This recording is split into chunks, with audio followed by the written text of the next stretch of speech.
Okay, so if we pick up where we left off in our previous video, we need to now find solutions or answers to our integrals for v1 and v2.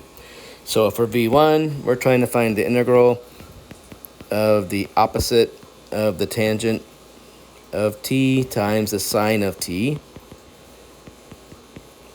And we'll find this integral first. And whenever you're working with tangent functions or cotangent functions, it's highly advised to rewrite them in terms of sines and cosines to make the integration much more straightforward.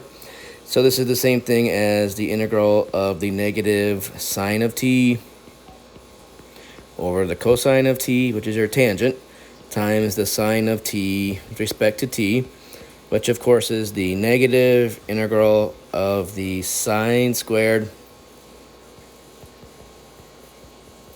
of t divided by the cosine of t dt. And oftentimes when you're dealing with trig ratios, it's a good idea to think about your trig identities and also good to think about u substitutions. So you'll notice right now that if you were to do a direct substitution, nothing would work out nicely because you'd have mixed up sines and cosines. But what you can do is rewrite the sine squared as 1 minus cosine squared and turn everything into cosine functions. So in doing so, you're going to have the negative integral of 1 minus the cosine squared of t divided by the cosine of t with respect to t. That simplifies down to the negative integral of 1 over cosine, because again we're going to split.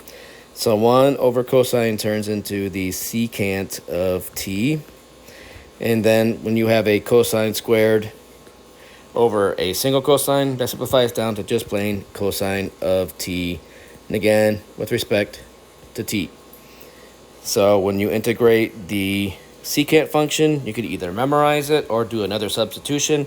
But that is the natural log of the sum of the secant of t plus the tangent of t, and then the integral of cosine is sine, so you're going to have a negative making a plus sine of t. We do not include arbitrary constants. We'll leave this one right where it is. So again, that's our v1 of t. We'll now go ahead and find v2 of t, and that one is the integral of tangent times cosine of t. And again, just like before, we're going to go in and rewrite this as the sine over cosine. All right, so again, this is the sine of t over cosine of t times the cosine of t that's already there. And you bet, those cosines do cancel out. And you're left just integrating the sine of t, which we know is the negative cosine of t. Once again, we do not use an arbitrary constant here.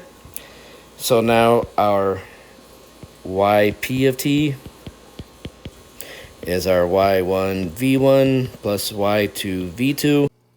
So this is equal to our y1, which we know is equal to our cosine of t times the v1 we just found, which is the negative natural log of the absolute value of the secant of t plus the tangent of t plus the sine of t plus our y2, which was the sine of t, times our v2, which was the negative cosine of t. If we now distribute and multiply that cosine in, we have the negative cosine of t times the natural log absolute value of secant of t plus tangent of t. Then we have a plus cosine of t sine of t minus the sine of t times the cosine of t. And if we look closely, we'll notice that these two terms here are opposites, so they cancel out. And we are left with our particular solution, which is just the negative cosine of t times the natural log of the sum of the secant of t plus the tangent of t.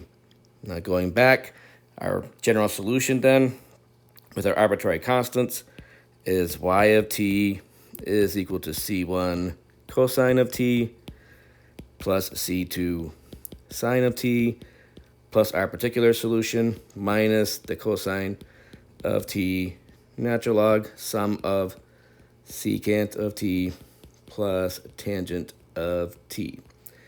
And that right there is our general solution. And again, you'll notice that it's the sum of our homogeneous solution with our arbitrary constants plus the particular solution that we found.